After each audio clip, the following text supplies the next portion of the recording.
পরিষ্কার ভাষায় বলছি, বাংলাদেশে 48,000-এর উপরে এখন পীর। এই 48,000-এর ভেতরে হাতে গোনা কয়েকটা বাদ দিলে অধিকাংশ গুলোই ভণ্ডামিতে লিপ্ত। এমনকি কাফের পর্যন্ত হয়ে গেছে। সাতক্ষীরার খাজা মঈনুদ্দিন সিদ্দিকী নাম শোনেননি?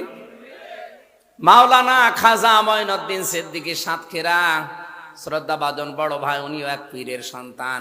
উনি প্রকাশ্য মাহফিলে ঘোষণা দিয়েছে আমার বাবাও কাফের হয়ে গেছে, কারণ কাজ করে কুফরি, কথা বলে কুফরি। ওনাকে নাকি বলেছিল যে তুই আমার ছেলে, আমার দরবারটার 12টা বাজাবি। বলেছে বাবা আপনি আমাকে কোরআন পড়িয়েছেন কেন? কোরআন পড়িয়ে দেখে আপনার এই দরবার টিকে না। এজন্য আবার বলছি, এই দেশে যারা পীর সাহেব আছেন, যেখানে গেলে আগে